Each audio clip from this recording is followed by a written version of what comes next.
Assalamualaikum warahmatullahi wabarakatuh.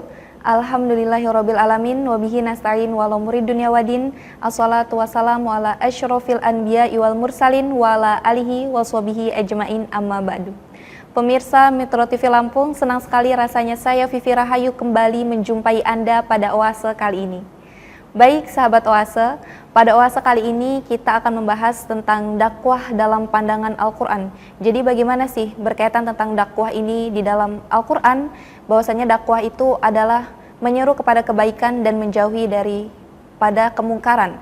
Dan saat ini saya sudah bersama dengan Kak Alma Wardatul Fuadah. Kita sapa terlebih dahulu. Assalamualaikum Kak Alma. Waalaikumsalam warahmatullahi wabarakatuh. Kak Alma, kabarnya bagaimana? Sehat? Alhamdulillah sehat. Alhamdulillah. Kak Vivi gimana? Alhamdulillah baik juga nih Kak Alma.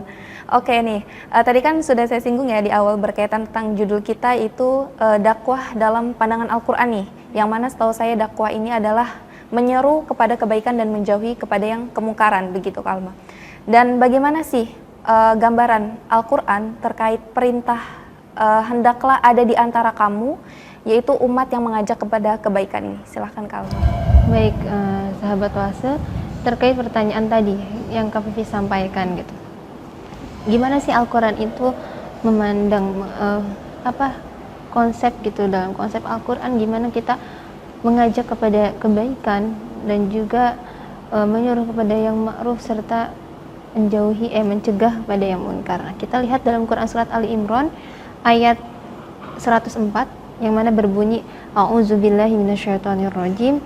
Bismillahirrahmanirrahim. Wal takum minkum ummatun yad'una ilal khairi wa ya'muruna bil ma'ruf wa yanhauna 'anil munkar wa ulaika humul muflihun. Yang artinya, hendaklah ada di antara kamu untuk mengajak kepada kebaikan, lalu menyuruh kepada yang ma'ruf dan mencegah kepada yang munkar. Mereka itu adalah orang-orang yang beruntung. Nah, kita bisa lihat nih dalam Quran surat Ali Imran ayat 104 ini nih Kak Vivi. Dakwah itu ada 3. Yang pertama, kita mengajak orang untuk berbuat dalam kebaikan. Yang kedua adalah menyuruh kepada yang ma'ruf. Yang ketiga adalah mencegah kepada yang munkar. Nah, di sini dalam Al-Quran Allah menyuruh kita, hendaklah ada di antara kamu itu kita semua gitu, untuk ada orang yang bisa mengajak kepada kebaikan, menyuruh kepada ma'ruf, lalu mencegah kepada kemungkaran, harus ada gitu, jangan sampai nggak ada. Maka Allah menyuruh, ketika Allah sudah menyuruh ya, kita harus melakukannya gitu, jangan sampai Allah udah memerintahkan dalam Al-Quran sudah jelas gitu, tapi nggak ada satu pun yang mengerjakan perintah itu gitu. Jadi dalam ayat ini, dalam surat Ali Imran ayat 104 ini, itu adalah sebuah perintah untuk kita sebagai umat muslim, yaitu tadi 3 perintah itu harus kita lakukan gitu. Oke, baik, itu tadi berkaitan tentang pengertian dari dakwah itu sendiri ya Kak Alma, dan pastinya dalam pandangan Al-Quran. Dan kemudian nih, mengapa sebagian ulama itu berpendapat bahwasanya perintah dakwah tadi itu bahwasanya hukumnya adalah fardu kifayah. Dan tadi kalau nggak salah saya dengar di ayat surat Al-Imran itu ada kata-kata minkum. Nah, sebenarnya arti minkum itu apa yang berkaitan tentang hukum fardu kifayah ini? Baik, kita tadi dengarkan, kita lihat gitu. Dalam surat Al-Imran ayat 104 ini ada kata wal takum minkum ummatun yad'una. Nah, min ini kalau kita artikan kan secara bahasa gitu adalah dari gitu, dari kalian, minkum. Nah, min di sini kalau kita tafsirkan gitu, min di sini memiliki makna litabid, yaitu yang mana artinya sebagian. Maka ulama sepakat bahwa yang arti sebagian itu kan nggak seluruh gitu, nggak seluruh umat Islam harus melaksanakan ini, tapi sebagian gitu perintah ini. Nah, di sini ulama sepakat bahwa hukum kita mengajak kepada kebaikan lalu menyuruh kepada yang ma'ruf dan mencegah kepada yang munkar itu adalah fardu kifayah. Yang mana fardu kifayah itu ketika seseorang itu ada satu orang yang melakukan, maka kewajiban untuk yang lainnya gugur. Contohnya seperti ketika kita diperintahkan untuk sholat jenazah, itu kan fardu kifayah hukumnya. Ketika ada orang yang menyolati jenazah, maka kewajiban yang lainnya gugur gitu. Sama dengan kita ketika misalkan di satu kampung, Allah kan nyuruh kita untuk mengajak kepada kebaikan. Itu ketika ada satu orang aja, seperti ada ulama di satu kampung itu atau ustazah gitu, nah maka kewajiban yang lainnya itu gugur. Tapi kalau di kampung itu nggak ada yang ngajak kepada kebaikan, nggak ada yang mencegah kepada kemungkaran, maka semuanya akan mendapatkan dosa. Begitu mencakup kepada keluarga itu kan ada di suatu kampung ya, di satu kampung. Nah maka kewajiban kita sebagai anak misalkan atau sebagai orang tua ngajak kepada keluarga untuk berbuat baik, terus biar keluarga kita itu nggak melakukan hal-hal yang munkar gitu, maka kewajiban yang ada di kampung itu akan gugur gitu, seperti itu. Maka kesimpulannya bahwa ulama itu sepakat bahwa hukum ini adalah fardu kifayah gitu. Jadi ketika ada satu orang yang mengajak kepada kebaikan, maka yang lainnya gugur kewajibannya. Oke, baik. Tadi kan Kak Alma singgung bahwasannya mengajak kepada kebaikan dan menjauhi daripada yang kemungkaran ya, begitu ya Kak Alma. Nah, bagaimana sih definisi dari kebaikan atau ma'ruf ya dalam konteks Al-Quran, dan apa dakwah yang terkait nih dengan kebaikan di dunia dan akhirat ini? Baik, konteks yang pertama kan kita mengajak kepada kebaikan. Oke, baik nih Kak Alma. Tapi nanti kita tahan dulu sejenak ya Kak Alma, nanti kita lanjutkan kembali. Dan untuk Anda sahabat Oase, tetaplah bersama kami setelah jeda pariwara berikut.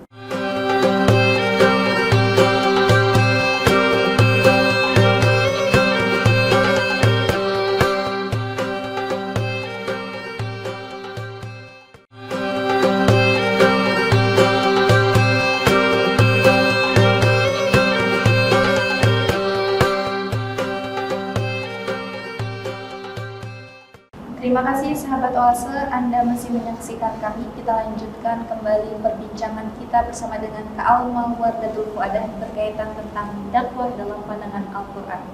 Oke, baik Kak Alma, tadi kan sebelumnya saya bertanya berkaitan tentang bagaimana sih definisi dari kebaikan atau ma'ruf gitu ya dalam konteks Al-Quran, dan bagaimana peran dakwah terkait dengan kebaikan di dunia dan akhirat ini. Silahkan Kak Alma.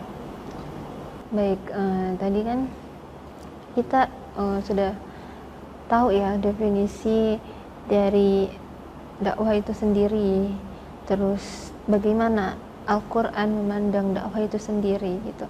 Perintah Allah sudah dijelaskan dalam Quran surat Ali Imran ayat 104. Nah, lalu kita masuk kepada definisi arti kebaikan gitu.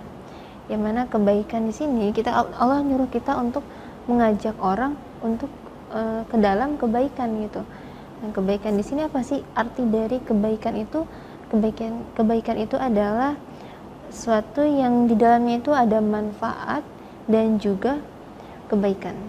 Jadi al khair fihi al manfaatu wassalahu. Nah, sesuatu yang di dalamnya itu ada manfaat, ada kebaikan gitu. Baik kebaikan di dunia ataupun kebaikan di akhirat.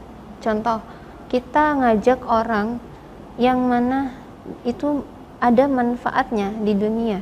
Contoh, kita ngajak orang untuk berbagi, itu bermanfaat gitu di dunia.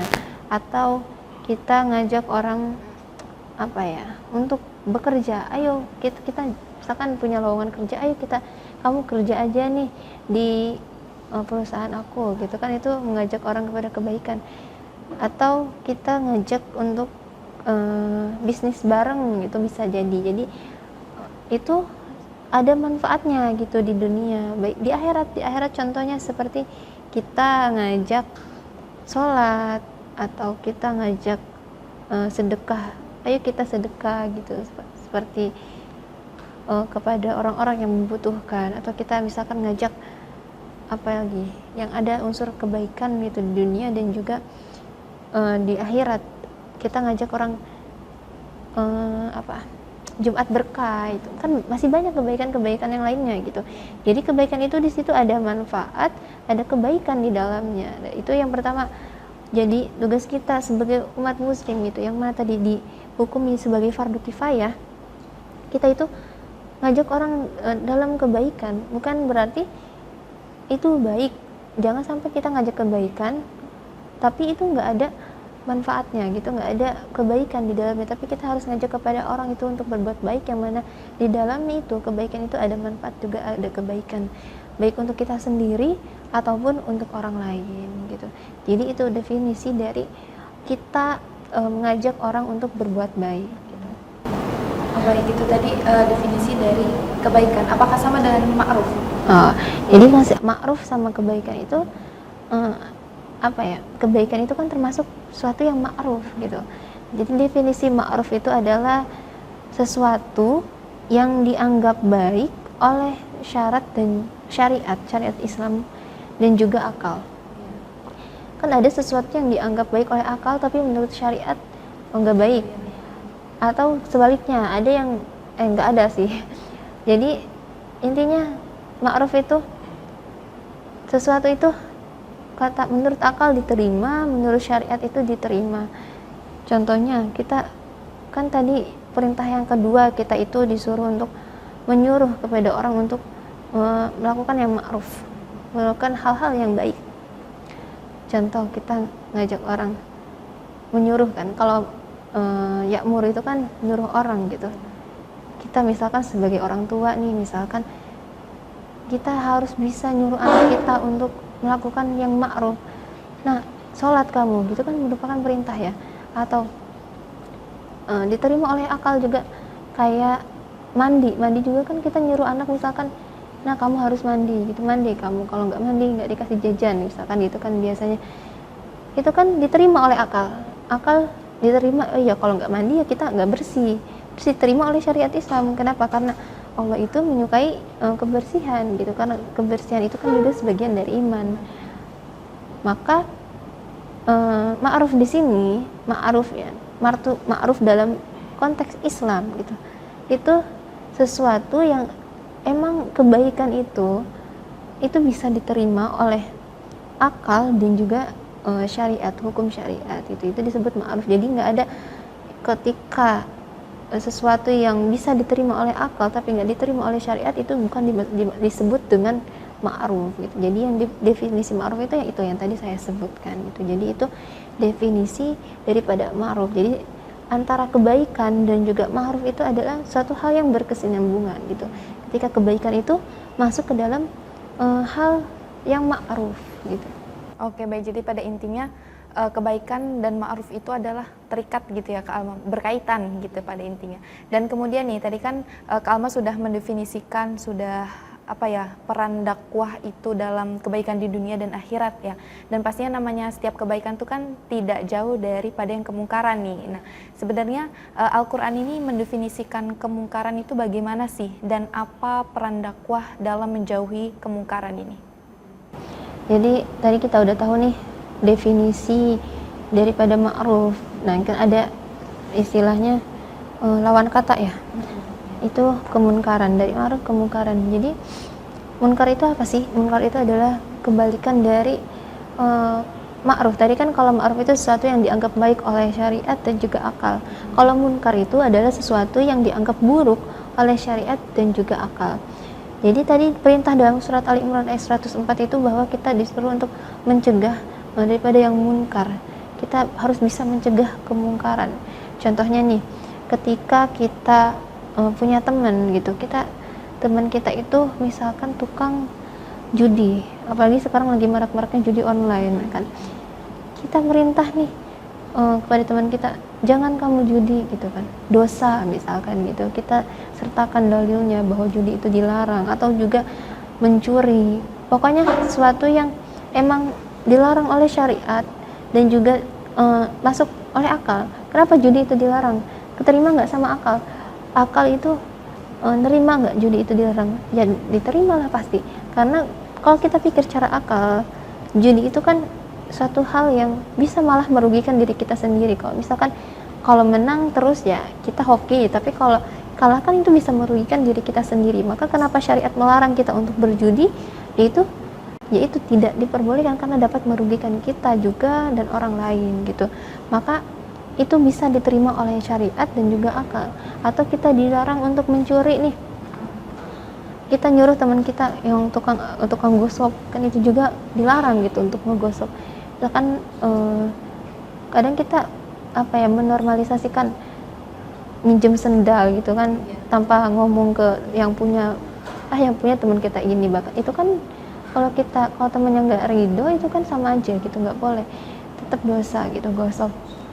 Nah di situ kan kalau kita pikir secara akal pasti bakal keterima oleh akal gitu. Kenapa gosok nggak boleh, kenapa mencuri itu nggak boleh, pasti itu dapat merugikan orang lain gitu. Bahkan kalau mencuri harta orang lain yang dia punya itu akan hilang, diambil kita kan. Oke, baik, itu tadi beberapa dari kemungkaran, contoh dari kemungkaran ya Kak Alma, tapi kita tahan sejenak, nanti kita lanjutkan kembali. Dan untuk Anda sahabat Oase, tetaplah bersama kami.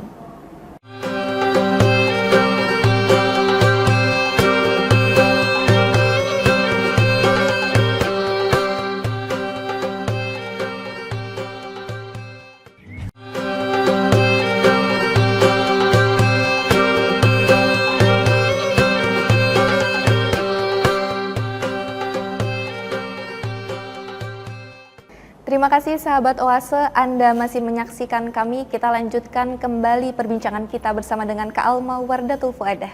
Oke, baik nih Kak Alma.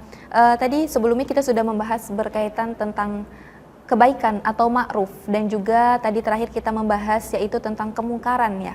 Nah, kemungkaran tadi kan Kak Alma sudah contohkan nih, yang pertama itu pacaran begitu ya. Nah, ini gimana nih Kak Alma, maksudnya pacaran ini dalam kemungkaran ini maksudnya bagaimana? Silahkan. Baik, tadi kita udah bahas dikit ya tentang kemungkaran gitu. Kan dalam ayat itu kita disuruh Allah untuk mencegah pada kemungkaran. Nah, di mana kemungkaran itu kan sesuatu yang dianggap buruk oleh syariat dan juga akal. Contohnya tadi, kita punya teman, misalkan pacaran. Kita tahu nih bahwa pacaran itu dalam Islam itu tidak diperbolehkan kan. Maka dari itu, kenapa sih Islam melarang pacaran misalkan? Bisa nggak diterima oleh akal?